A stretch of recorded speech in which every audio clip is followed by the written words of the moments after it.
We are in a dark moment, but we are together.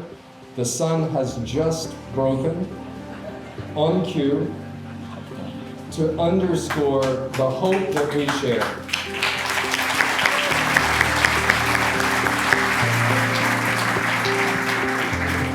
As I was thinking of putting together remarks today, I was first quite moved that the Piedmont Environmental Council would ask me to speak at the annual meeting.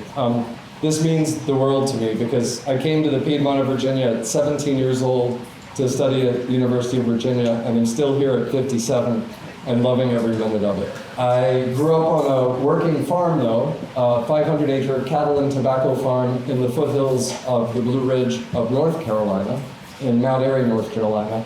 And I saw as a child what you do with land has generations of significance. If you abuse it, you are passing on abuse.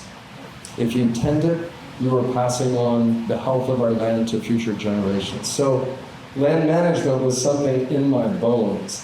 When I discovered landscape architecture and the incredible teaching of Warren Bird, who asked me to work with him upon graduation, I realized this was absolutely what I wanted to spend the rest of my life doing.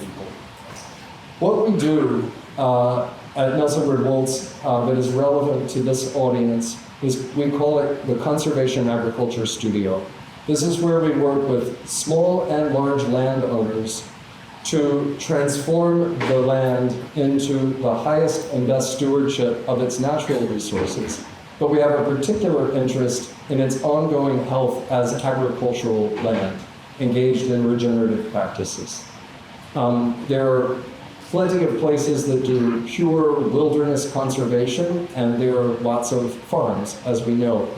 Our goal is to take this giant middle and interweave sustainable agriculture with best practices for ecological regeneration. There's another component that I want to make very clear today because it is too often lost, and that is the power of the cultural landscape.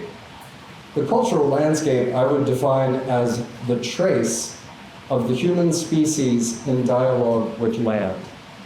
It's the memory that is beneath our feet. In every piece of land, there is a story. And our civilization has done a very good job of erasing that story when it was painful, when it was inconvenient. And I think it behooves us as conservationists to care deeply about the history that's inside of land. I've said this many times when fighting against architects or developers or people who say, it's green space, it's empty land, it's vacant land, tabula rasa, do whatever you want, there's nothing here. And my response is a cautionary one. The land is full. It is already full of ecological and cultural history, and it behooves us to know that before we act. So I continue to get a little choked up every time I think about the scale of this mission. First, I wanted to describe the mission. We did lots of conversations with the full family, starting to talk about this sort of ring diagram. I find rings more interesting than bar graphs because you see the continuity, but you also see the relationship between them. So you're seeing agriculture, ecology, and community in a continuum around a mission of Eldon Farms aspires to demonstrate a highly successful working landscape for the Piedmont region. James made this incredible point, which is relevant here, because I said, I'm not public parks, yet we're dealing with a lot of private landowners. He said, the future of biodiversity preservation lies with private landowners. That is this audience.